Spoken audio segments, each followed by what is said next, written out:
Peace be with you. Welcome to the Institute of All Intelligent Life. My name is Allan Keislar. Today is Sunday, the 4th of March, 2018, and we're having a special class on my experience with extraterrestrials because day before yesterday I was invited to a high school, and the teachers of the 3 classes that I gave specifically asked me to talk about extraterrestrials and my experience with them, because they had heard that I had met extraterrestrials and they wanted their students to hear about it. So I was very happy to receive that request. So after the classes were over, the principal of the school met me, and he had heard, because the rumors had spread very quickly around the school about the classes I had given. So he wanted to hear them also. Unfortunately, there wasn't time for me to tell him again everything I had told in the classes, but he asked me to tell him where he could find out, so I said on my Facebook page there are many accounts, and so I'm giving again today a summary of those classes that I gave on Friday, day before yesterday, so that the principal of the high school can hear them too. I will refer him to this. So basically what I talked about was, first of all, the 3 experiences I've had with extraterrestrials physically. That is, I've had many communications by telepathy, but 3 times I have memories of having physically met extraterrestrials. And the first one of them was in 1956, when I was 9 years old. At that time, we were living in New Jersey, Madison, New Jersey, where my father was on furlough, or 1 year of vacation from his work in Pakistan, and he was teaching as a professor at Drew University. So where we lived on campus of the university was not very far from the grade school where I was going to school. Green Village Road School was the name of the school. And there were 2 ways to get to school. One was by the main road. I think it was Highway 24, New Jersey Highway 24. It was Madison, that was the name of the town, and I think that street was called Madison Avenue or Madison Street. But anyway, I would usually go to school that way. But there was another way, a back way you could say, which would go, instead of going down the main road like this, there was another way to go to my home like this, through a forest, through a wooded area where there were no homes, no people usually didn't go there.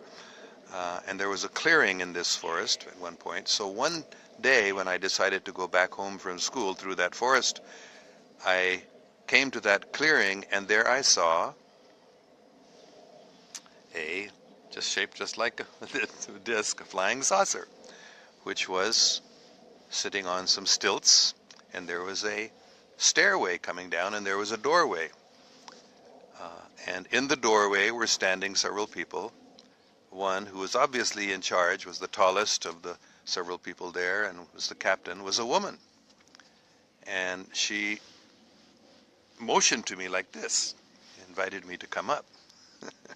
So today when I tell this story, many people, they're afraid, because we have had all these Hollywood movies about scary aliens who are going to attack the earth and destroy humanity or try to take over Earth or something. So people are afraid of extraterrestrials often today because of that. But this was 1956, before all these scary Hollywood movies had come out.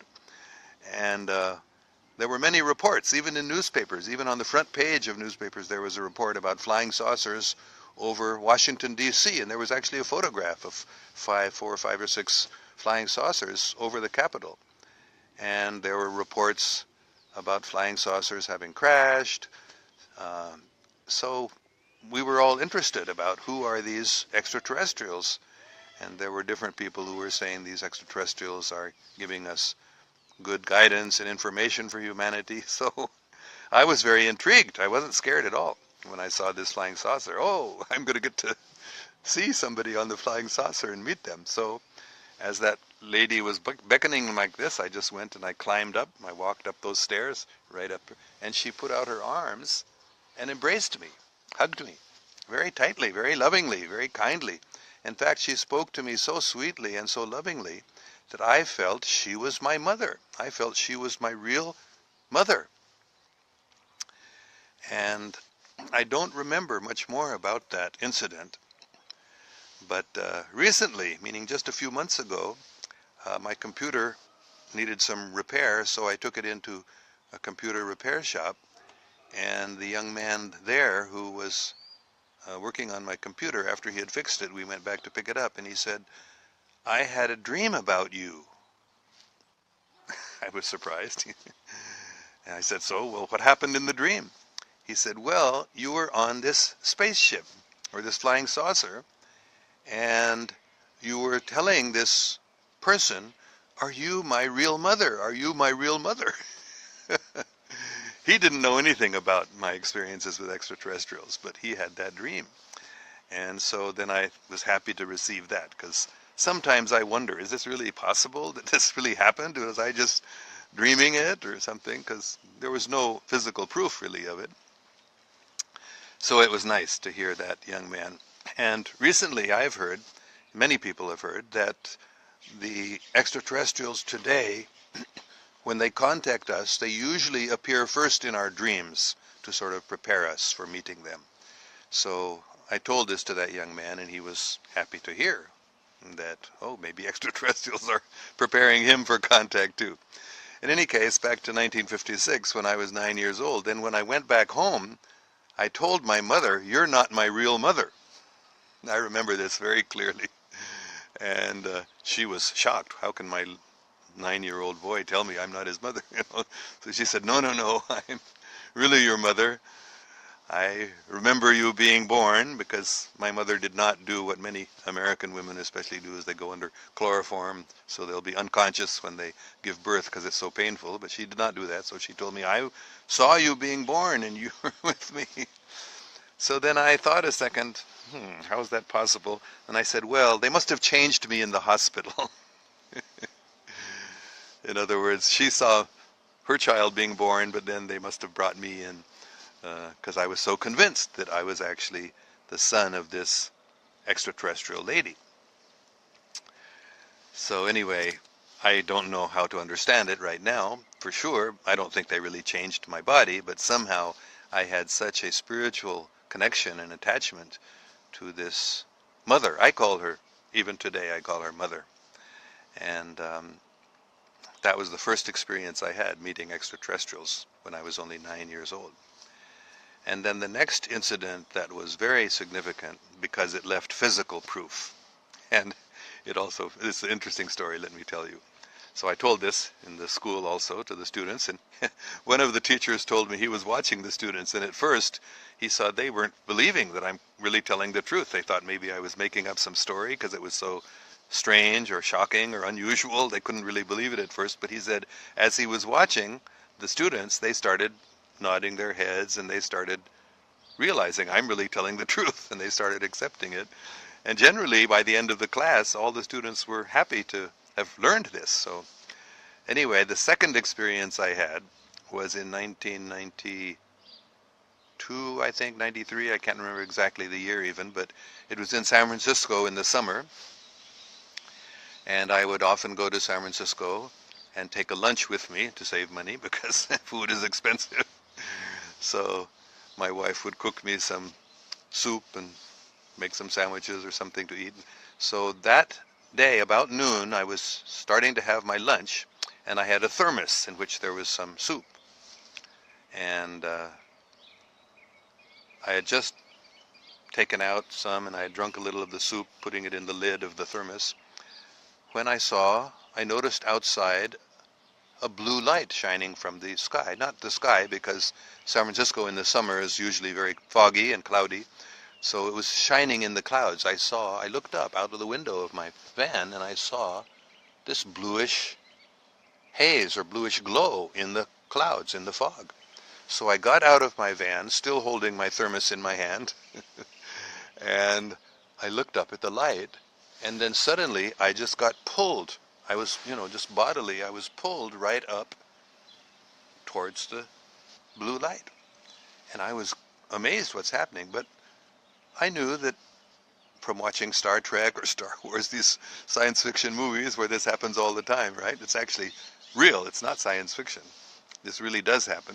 In fact, I met Arthur C. Clarke, if you know who he was. He was the leading science fiction writer of the 20th century. I met him in 1985 in Colombo, Sri Lanka, where he lived. So he invited me to his bungalow once, and at that time he said he knew extraterrestrials. So I was amazed because I didn't realize, but he indicated that the science fiction books that he's writing and the movies that are being made, like Space Odyssey 2001 and his famous movies and books, they were based on scientific facts. They weren't just fiction, but they were called science fiction because we're not ready to all of this. So the students weren't ready for this either, and I wasn't ready at first. You know, it was kind of astonishing to me. But then as I got pulled up into the sky, I wasn't afraid. I was sort of, wow, this is like in science fiction, you know. And then as I got above the clouds, there was that very same flying saucer that I had seen when I was 9. And the very same lady was there. The door opened, and the very same lady was standing there. And she looked exactly the same age. I was quite amazed that, in fact, she later explained to me that they live for thousands of years. So for them, although for me from 9 to about 45, but that's more than 35, 36 years had passed. So I had changed a lot from a 9-year-old boy to a 42-year-old man, but she looked exactly the same age, which was in her late 20s or 30 or early 30s. So then she asked me, because I still had the thermos in my hand, what is that in your hand? So I said, oh, it's some soup. She said, could I have some?